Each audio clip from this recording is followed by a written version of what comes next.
Hello everyone, welcome to my YouTube channel Nivim. I am Nikita Gupta and today we will discuss general MCQs on general pharmacology topic. In this session we will discuss only 10 MCQs. Hopefully all the doubts related these MCQs will resolve in this section, and if you have any doubt please mention it in comment section. Till we will discuss them in next session. So start our today's session. Here are first question. What are the essential drugs? So our options are A. Life-saving drugs. B. Drugs that meet the priority health care needs of the population. Third one is drugs that must be present in the emergency bag of a doctor. And D is drugs that are listed in the pharmacopoeia of the country. So आपको पता होना चाहिए कि essential drugs क्या होती हैं. सो essential drugs क्या होती हैं? वो ड्रग्स जो कि क्या करती हैं, पॉपुलेशन की जो बेसिक नीड्स हैं, बेसिक हेल्थ केयर नीड्स होती हैं, उनको फुलफिल करती हैं, उनको बोलते हैं असेंशियल ड्रग्स. असेंशियल ड्रग्स वो होंगी जो कि क्या करेंगी, पहली बात तो बेसिक नीड में आएंगी, दूसरी आपकी कॉस्ट इफेक्टिव होंगी, थर्ड सेफ होंगी, एफिकेसी होंगी यानी कि इनकी इफेक्टिवनेस भी होंगी, और साथ में ये जो आपकी पॉपुलेशन है वो परचेज भी कर सकते हैं. ठीक है, तो इसके बेसिस पे हमारा करेक्ट आंसर क्या हो जाएगा? Option B, that is drugs that meet the priority health care needs of the population. So this is our correct answer. ठीक है, then the next question is what are the orphan drugs. जैसे हमने last question में discuss किया कि essential drugs क्या होती हैं, वैसे ही नेक्स्ट क्वेश्चन आपसे पूछा जा रहा है कि ऑर्फन ड्रग्स क्या होती हैं.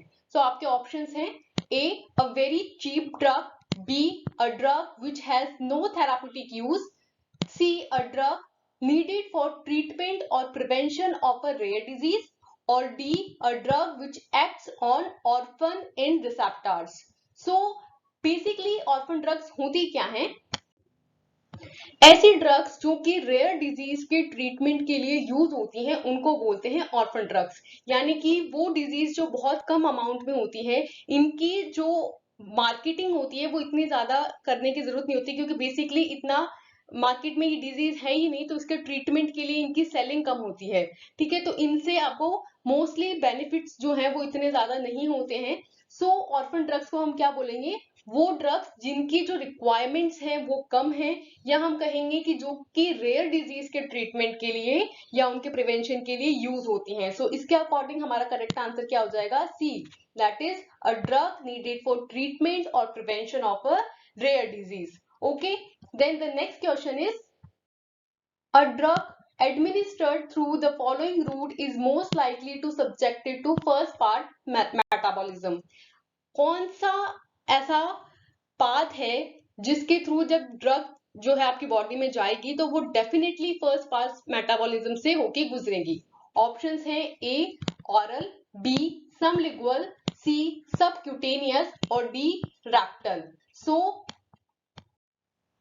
जब भी हमारी ड्रग ऑरल रूट के थ्रू जाती है तो वो हमेशा ऑरल के थ्रू जब हम लेंगे तो वो हमारे पहले नेक के थ्रू होती हुई देन हमारे स्टमक में जाएंगी, इंटेस्टाइन में जाएंगी, तो वो हमेशा लीवर के थ्रू होके गुजरेंगी और हमेशा फर्स्ट पास मेटाबॉलिज्म को फॉलो करेंगी. सो इसलिए यहाँ पे करेक्ट आंसर क्या हो जाएगा? A, that is oral. Then the next question is Transdermal drug delivery system offers the following advantages except. Transdermal drug delivery system जो होता है उसके फॉलोइंग एडवांटेजेस हैं, एक्सेप्ट यहाँ पे मेंशन किया है. दैट मींस तीन ऐसे ऑप्शंस होंगे जो कि उसके एडवांटेजेस होंगे, और सिर्फ एक ऐसा ऑप्शन होगा जो उसका एडवांटेज नहीं होगा, या फिर उसका डिसएडवांटेज भी हो सकता है. सो हम पहले अपने ऑप्शंस देखेंगे एंड देन उसमें से चूज करेंगे कि कौन से एडवांटेजेस हैं एंड कौन सा एडवांटेज नहीं है. ठीक है, तो फर्स्ट हमारा ऑप्शन है they produce high peak plasma concentration of a drug. Second is they produce smooth and non fluctuating plasma concentration of drug. C, they minimize inter individual variation in the achieve plasma drug concentration. And D is they avoid hepatic first part metabolism of the drug. So basically transdermal drug delivery system का example होता है जो हम patches लगाते हैं वो। तो उसमें क्या होता है कि जो ड्रग होती है वो एक कांस्टेंट अमाउंट में हमारी बॉडी के अंदर सर्कुलेट हो रही होती है। तो कभी भी लेवल जो है बहुत हाई नहीं होता, एक कांस्टेंट लेवल मेंटेन होता है। तो ऑफ कोर्स ये क्या करती है, smooth and non fluctuating plasma concentration provide करती है। तो बी जो है इसका एडवांटेज होता है। देन नेक्स्ट ये कह रहा है कि जो वेरिएशन है प्लाज्मा ड्रग कंसंट्रेशन का वो अचीव नहीं होता है, या हम कहेंगे मिनिमम होता है वेरिएशन। तो हमारा ऑप्शन सी भी सही है कि हाँ, वेरिएशन जो है इंडिविजुअल के अंदर वो नहीं होता है या मिनिमम होता है। देन ये फर्स्ट पास मेटाबॉलिज्म को भी अवॉइड करती है, क्योंकि जैसे हमने लास्ट क्वेश्चन में मेंशन किया कि फर्स्ट पास मेटाबॉलिज्म को मैक्सिममली किसमें होता है, वो ऑरल के अंदर। तो ट्रांसडर्मल में ऐसा नहीं होता, डायरेक्टली पेट जो है उसके थ्रू सिस्टमिक सर्कुलेशन के अंदर हमारी जो ड्रग है वो जाती है। सो डी भी इसका करेक्ट आंसर होगा, या हम कहेंगे करेक्ट एडवांटेज होगा। सो क्या है जो इसका एडवांटेज नहीं है? So answer will be the A, that is they produce high peak plasma concentration of drug. ऐसा नहीं होता है, हाई पीक प्लाज्मा कंसंट्रेशन ना होकर के एक constant peak plasma concentration maintain होती है। Okay, then the next question is which of the following drugs is administered by spray और application for systemic action? इनमें से कौन सी ड्रग है जो कि हम इंट्रानेजल एप्लीकेशन के लिए लेंगे, यानी कि हम नेजली इसको इंट्रोड्यूस करेंगे और ये सिस्टमिक एक्शन प्रोवाइड करेगी। ठीक है, तो आपके ऑप्शंस हैं ए फिनाइलेफ्रीन, बी डेस्मोप्रेसिन, सी एजिलास्टीन और डी पेक्लोमेटासोन डाइप्रोपियोनेट। सो करेक्ट आंसर यहाँ पे है डेस्मोप्रेसिन, बिकॉज ये जो डेस्मोप्रेसिन होती है इसको एज एन नेबुलाइजर जो है वो लिया जाता है। ठीक है, then the next question is injection, the intramuscular injection of drug. हमें कंपेयर करना है सबक्यूटेनियस इंजेक्शन को इंट्रामस्कुलर इंजेक्शन से कि इन दोनों के कंपैरिजन में क्या डिफरेंस है। ठीक है, तो पहला है is more painful, B produce faster response, C is unsuitable for deport preparation and D carries greater risk of anaphylactic reaction. तो बेसिकली सबसे पहले हमें क्या समझना है कि जो इंट्रामस्कुलर इंजेक्शन है वो कैसे ऑपरेट होता है। तो जो इंट्रामस्कुलर होता है उसको हम मसल में इंजेक्ट करते हैं, और सबक्यूटेनियस को हम जो हमारी सबक्यूटेनियस लेयर होती है स्किन की उसमें इंजेक्ट करते हैं। जो मसल्स होती हैं उसके अंदर सेंसरी नर्व्स जो होती है उनकी सप्लाई कंपैरेटिवली कम होती है, तो इसलिए इसमें जो है पेन होने के जो चांसेस हैं, जो अमाउंट ऑफ पेन है वो कम होता है। सो इज मोर पेनफुल, तो ऑप्शन हो गया गलत, मोर पेनफुल नहीं होता, लेस पेनफुल होता है। देन नेक्स्ट है बी प्रोड्यूस फास्टर रिस्पॉन्स। तो अगर हम रिस्पॉन्स की बात करें तो ऑफ कोर्स ये फास्टर रिस्पॉन्स प्रोवाइड करता है, डायरेक्ट मसल्स में हम अप्लाई करते हैं। आपने यूजुअली देखा भी होगा कि फीवर वगैरह के जो इंजेक्शन लगते हैं तो उन्हें डायरेक्ट मसल्स में लगाया जाता है ताकि फास्टर रिस्पॉन्स प्रोवाइड हो। Then it is unsuitable for deport preparation, wrong, इसे हम डिपोर्ट प्रिपरेशन के लिए भी यूज कर सकते हैं।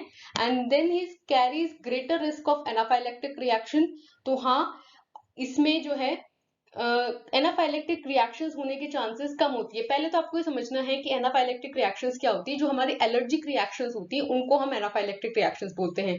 अब आपने कभी भी जब मसल्स में इंजेक्शन लगवाया होगा यूजुअली, जैसे कि आपने फीवर में देखा होगा, क्या आपको कोई एलर्जिक रिएक्शन उस टाइम पे फील होता है? नहीं होता है ना। तो इससे भी हमें पता चल जाता है कि क्या इसमें एनाफाइलेक्टिक रिएक्शंस होती है, नहीं होती है। सो क्या ये पेनफुल है? नहीं। प्रोड्यूस करता है फास्टर रिस्पॉन्स, तो हमारा करेक्ट आंसर क्या हो जाता है यहाँ पे? बी हमारा करेक्ट आंसर हो जाता है कि हाँ ये फास्ट रिस्पॉन्स प्रोड्यूस करता है। ठीक है, then is next question, select the route of administration which carries the highest risk of adversely affecting vital functions। सो हमें क्या करना है, वो रूट ऑफ एडमिनिस्ट्रेशन चूज करना है जो जिस रूट से जब हम कोई ड्रग देंगे तो हमारे जो वाइटल फंक्शंस हैं या हम कहेंगे वाइटल ऑर्गन्स हैं वो मेजरली अफेक्ट होते हैं। सो हमारे ऑप्शंस हैं A intrathecal injection, B intra arterial injection, C intravenous injection and D intramuscular injection. So हमें पहले ये पता है कि जब हम इंट्रावीनस इंजेक्शन देते हैं तो सीधा वो हमारे ब्लड स्ट्रीम में जाता है, तो उसकी वजह से क्या होता है कि हमारे जो वाइटल ऑर्गन्स हैं लाइक हार्ट हो गया, लिवर हो गया, उनके डायरेक्ट कांटेक्ट में आती है ड्रग, तो उसकी वजह से उसकी जो बायो अवेलेबिलिटी होती है वो तो 100% होती है, but at the same time जो वाइटल ऑर्गन्स होते हैं उनको भी वो एडवर्सली अफेक्ट कर सकती है। तो इसलिए यहाँ पे हमारा जो करेक्ट आंसर होगा वो होगा C, that is intravenous injection. Then the next question is alkalinization of urine hastens the excretion of, यानी कि यूरिन का जब एल्कलाइनेशन हो जाता है यानी कि उसमें बेसिसिटी बढ़ जाती है, तब किस टाइप की ड्रग्स का जो एक्सक्रीशन है वो हास्टन हो जाएगा यानी कि बढ़ जाएगा। सो ऑप्शंस हैं A weakly basic drugs, B weakly acidic drugs, C strong electrolytes और D non polar drugs. So option से हमें क्लियर हो जाता है कि यूरिन के एल्कलाइनेशन से रिलेशन है, मींस कि एसिडिक या बेसिक ड्रग्स की बात होगी, यहाँ पे इलेक्ट्रोलाइट्स या नॉन पोलर ड्रग्स की कोई बात नहीं होगी। सो सी एंड डी ऑप्शंस तो हमारे कैंसिल हो जाते हैं। देन दो बची हमारे पास weakly basic drugs and weakly acidic drugs. तो हमें बेसिक यहाँ पे कॉमन कंसेप्ट लगाना है कि यूरिन में क्या हो रहा है, बेसिसिटी बढ़ रही है, तो उसको न्यूट्रलाइज करने के लिए वो क्या चाहेगा कि एसिडिक ड्रग्स का अमाउंट इंक्रीज हो। तो बेसिकली यहाँ पे क्या समझ में आ रहा है कि यूरिन के अल्कलाइनेशन से क्या होगा, जो एसिडिक ड्रग्स होंगी, वीकली एसिड ड्रग्स जो होंगी, उनका एक्सक्रीशन हास्टन हो जाएगा, बढ़ जाएगा। सो करेक्ट आंसर क्या हो जाएगा, B, that is weakly acidic drugs. Then the next question is majority of drugs cross biological membrane primarily by option A passive diffusion, B facilitated diffusion, C active transport और D pinocytosis। so question में हमसे पूछा गया है कि majority of जो drugs होती हैं वो जो बायोलॉजिकल मेम्ब्रेन है उसे किस पासेज के थ्रू क्रॉस करती है, एक्टिव डिफ्यूजन, पेसिव, फैसिलिटेटेड या पिनोसाइटोसिस। तो चार तरीके के ट्रांसपोर्टेशन पाथवेज होते हैं, उनमें से सबसे ज्यादा जो यूज होता है वो होता है पेसिव डिफ्यूजन। तो करेक्ट आंसर हो जाएगा ए।